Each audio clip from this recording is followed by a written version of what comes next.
In a game like this, how do you manage the difference between being as good as you need to be to win it versus pressing?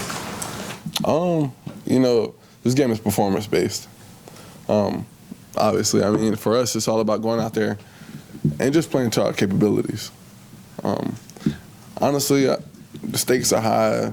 I guess the pressure is here, but at the same time, this is when you step up and you perform to your best abilities. I think we've been in every position that you could possibly imagine playing in this university in the past 3 years. And, you got to love playing the games like this. Even though it's fall break, there's students out camping, getting ready to get tickets and stuff. What does that fan support, especially in a matchup like this? What does that mean to you guys as players? It means everything. Just to see, as much as we've grown as a team and as a program, we've grown that much as a fan base as well. And, it's a big deal. You see the tents out there. You see everybody getting ready for the game and getting geared up for it. And, as much as we're ready to go out there and show out, the fans are the same way. So you just love the whole group of things that comes together when a game like this comes around. The fact that it's a nighttime game more than a daytime game with all that, with that atmosphere you're talking about? The only thing that's kind of bad about a night game is that you have to wait around all day to play. You love just to wake up and just go and put your gear on and get ready to play. So, you just have to sit around and, just keep on thinking about the game. And you kind of overplay things in your head sometimes because, instead of just going out there and just reacting, you have to wait the whole day to get ready for it. In the time of the game when you're not on the field, and the other team has the ball, how conscious are you of what's happening with the other offense? I just don't know how much, they've got you doing, other things, or in a situation like this where, where Wilson is obviously pushing the ball down the field pretty similarly the way you do. I'm pretty involved in the game. But at the same time, I'm more worried about what we're doing as an offensive unit. Same thing with the defense. I'm there supporting. I'm there paying attention to the circumstances because, again, anything can happen on every play, so you have to be alert and be ready. But at the same time, it's all about making those adjustments, making those corrections. If it calls for me to go out there and keep uplifting my teammates on the offensive side of the ball, that's what it takes. So, other than that, I'm pretty involved in just paying attention and being a fan of the game sometimes. Coach talks about how every week's the biggest game for you, and I'm sure from a coach's standpoint, they prepare and try to get you guys ready the same way. But I'm curious to, as a player in the locker room, especially what this game means, the significance, the winner of it has won the Atlantic. Is there a difference when you guys are talking players' preparation, sense of urgency this week? Do you feel a difference? Not necessarily. I can honestly say that the mindset doesn't really change. And again, I think that shows that the team has grown up, because when you make one game more significant than the other, I think that's when, you can have a lack of focus.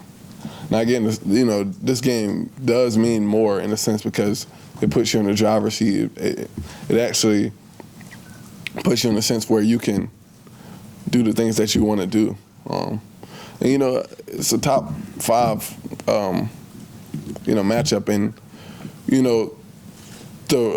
when you lose, it's not as big as far as you dropping so much if you lose a game like this or if you win a game like this, because you're going to be in the same area regardless. But at the same time, we're all about our goals. The next goal for us is to win a division. This sets in line for us to do that. The goal after that is to win the conference. That sets in line to do this. So, it kind of puts things in perspective and in front of you when you have a game like this. Are you surprised that Clemson is an underdog? Am I surprised? Not necessarily. It seems like it just comes with it, man. Sometimes, it seems like every time we play, one of those major top tier opponents, you're underdog, and you have some people that have us as favorites, and I guess the line is 3 points at home or something like that. It's give or takes, but again, you have to go out there and play the game at the end of the day. So, go ahead, you got it. Taj, I know you're a fan of great quarterback play. What have you seen of Winston that you like, and who does he remind you of? He's just like a player that's older than he plays older than he is. He's a redshirt freshman. His teammates back him, they support him. He handles himself in a more mature way when he steps out on the field. And the thing is, it will be different for him here. And we'll see how he handles it. I was in a similar situation. I was a year older as a redshirt sophomore, but going to playing in different venues, it's always fun. It's always exciting. You kind of never really know how it is until you actually step in that arena. So, I mean, I'm anxious to see how he handles it, but, the coach is going to prepare him as best as possible. But at the end of the day, you really just have to go out there and make plays because regardless of what you did before, in a game like this, you have to go out there and just be prepared for this game. Is there an advantage for being battle-tested, the fact that you played Georgia and had to be in the fourth quarter to make a play? Last week you're in the fourth quarter trailing, you have to make a play. Maybe they haven't been battle-tested the way you are. This game's probably coming down to the fourth quarter. Is there an advantage in that? We have to see. Personally, I love being in those situations, where the ball is in your court, it's in your hand. You have to go out there and make a play when the game is on the line. That's kind of always been me. That's kind of why I love to play the position.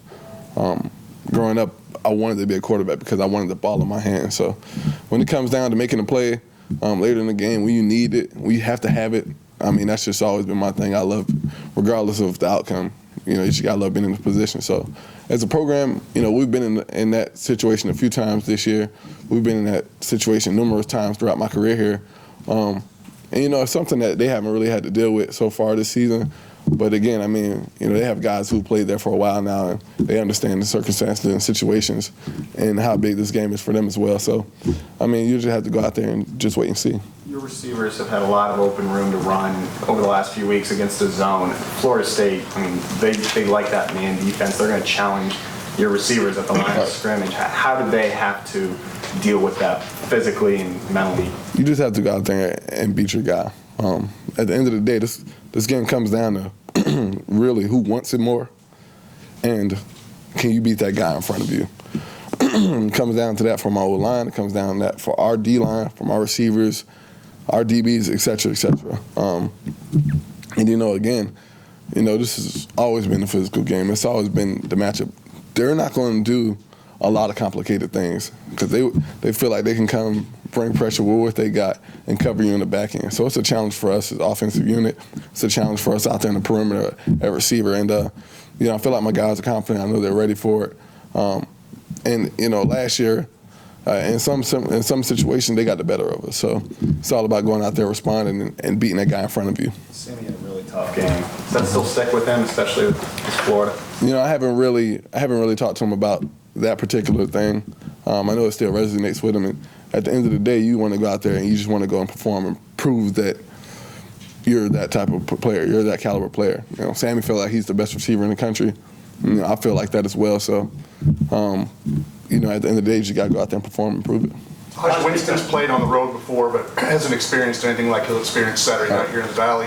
Do you recall what your big kind of first hostile environment was? Was it maybe at Lane Stadium, Virginia Tech, your first year as a starter, or what do you remember about it, and does one stand out to you?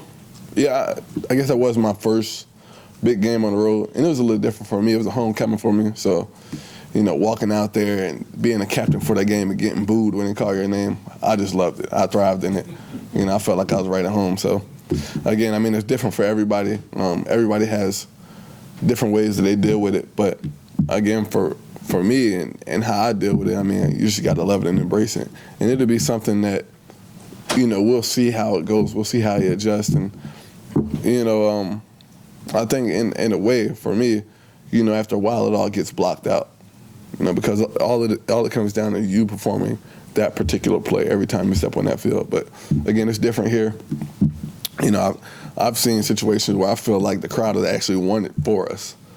Florida State game a couple years ago, the Auburn game when the guy threw the pick, it's just that loud in here. But again, I mean, it's different for every quarterback in every situation. Can a crowd like that, you've been at Williams-Brice and stuff like that, can it weigh on you? If it continually just keeps getting to you, can it weigh on a quarterback when the crowd gets into it like that? Oh, for sure, most definitely. Again, I think that the more you're in those situations, the better you become at it. It was similar last year when we went down to Florida State. We did some really good things. They got a kickoff, returned it till about the 2-yard line or something like that, and the crowd just erupted. So, again, being in that situation, you have to kind of weather it. You have to make sure your teammates understand it. But it all comes down to you. It all comes down to the quarterback. Because if they see that you're composed and you handle it and you weather it the right way, they will too. Jameis hasn't seen this situation yet. You've seen this exact situation, game one, Saturday night, top 5 team. Everybody's watching this game. It sounds just like a game you played to open the season. Right. How do you maybe lean on that a little bit and saying, you know what, this is something we've already been through, guys, and we came through it? Is there an advantage that you've already played Georgia in almost an identical setting? Very similar setting. Again, the stakes are a little bit different, but I mean, really, it's really just performance based. I mean, you know, the crowd is a factor. You know, the atmosphere, the intensity of it, but I mean, essentially, it just comes down to who really makes that many more plays. A game like this against a team like Florida State is really not a lot of room for error. You don't have to be perfect, don't get me wrong, but at the end of the day, you have to go out there and have those details of the game that you're focused on and not put yourself in a situation where it can come back to haunt you. You said that it seems like in every one of these top-tier games, you guys are the underdog.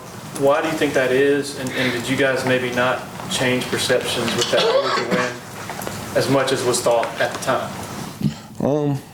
Yeah, that's not really for me to say. I mean, you know, again, I think that our expectations have grown, and I'm not really sure why particularly we're underdog, but I mean, we don't really think anything of it. It's not any disrespect or anything like that. It's just people's perception of what they think. So, again, it's up for us to go out there and kind of change the way people think. But, you know, at the end of the day, you just have to go out there and just play.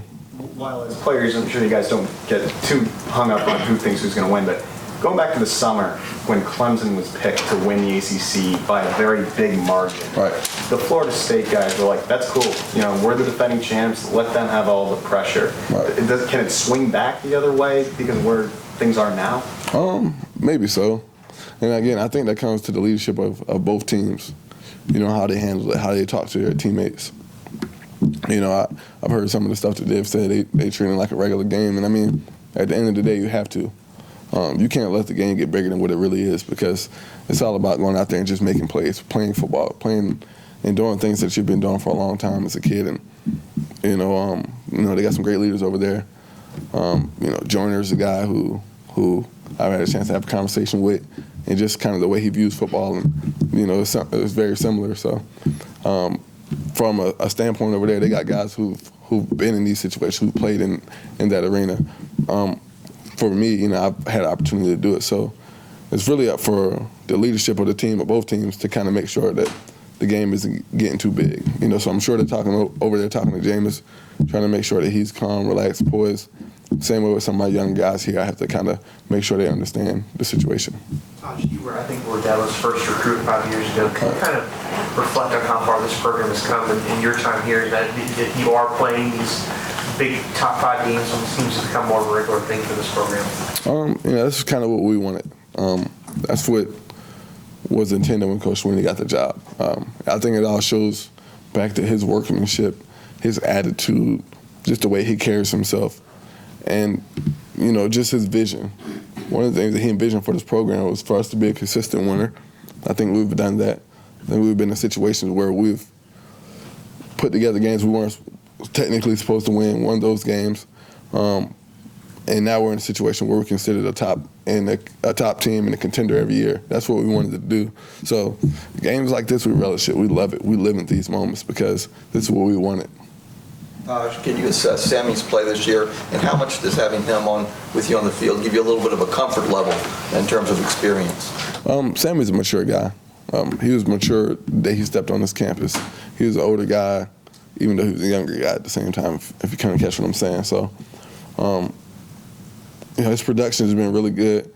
He does a lot of things outside of just playing that makes him great. You know, the way he blocks, the way he leads, the way he talks to his guys. You know, he comes back to me sometimes. We'll talk about things on the field, and just our relationship has grown as well. So, again, I mean, leadership is big in this game.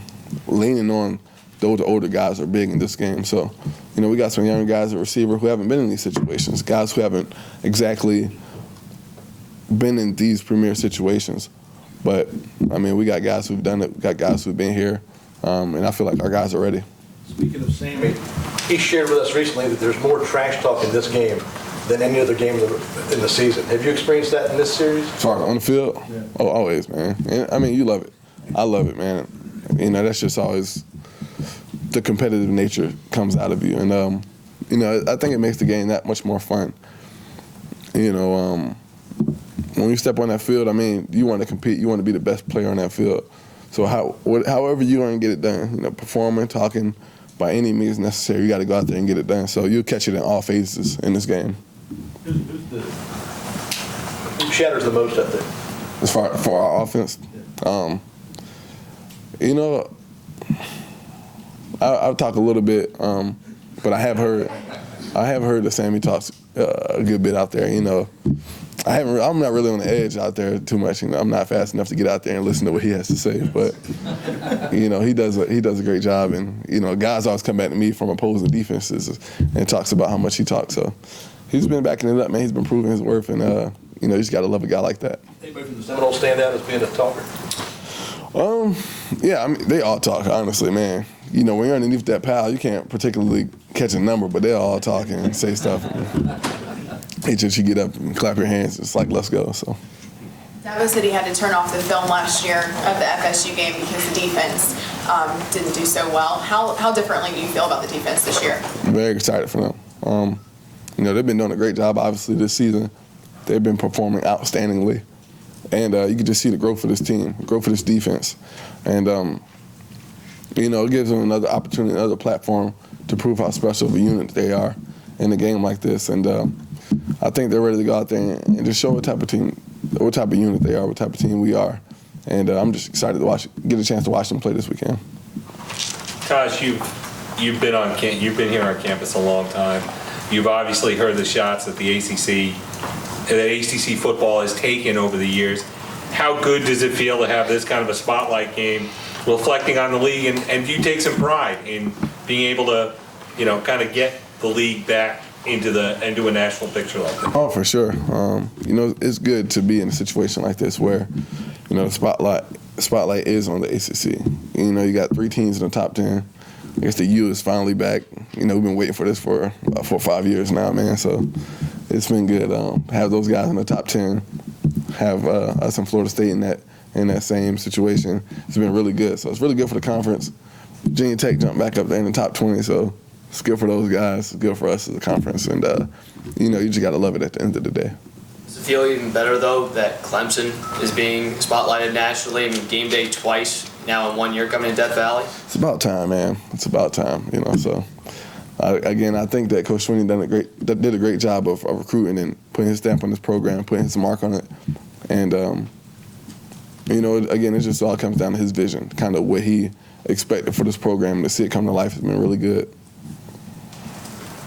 Guys, from game 1 of the season until now, you mentioned the growth of this program and team. Mm-hmm. How have you guys grown specifically this season, both offensively and defensively? I think it's just a confidence level, a confidence factor. You know, just the expectation that we know what the defense is going to do, then the defense knows what we're going to do.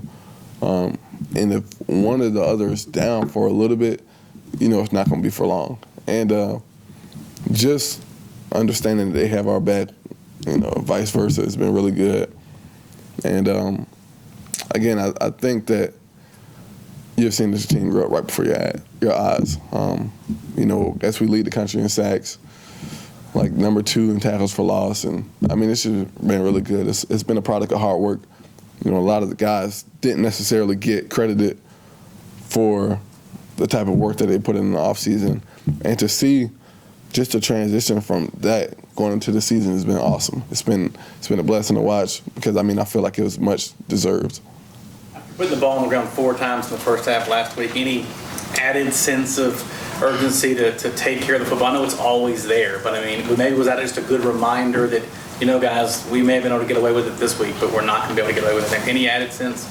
Yeah, I mean, you know, again, in situations in the games like this, the room for error is small. So, I mean, we know that we can't have balls bouncing here and there because those can be critical in a game like this.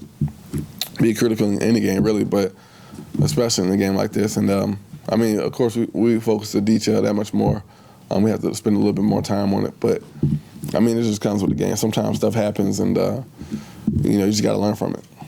As the season's gone on, have you noticed, obviously the production's been there on game day for the defense, but have you noticed an extra sense of swagger and confidence and edge about the defense even during practices? Oh, for sure. And I mean, and that was the thing, just to see it come to life, because I know what type of unit that we have. I know what type of unit that we had, going from the spring, watching those guys workouts all winter, all summer, and just understanding where they came from, the leadership that's presented on that side of the ball.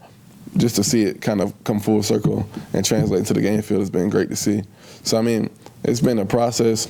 But again, I think people now see the work that was presented, the work that was put in over the course of the year, and it's finally coming to the scene.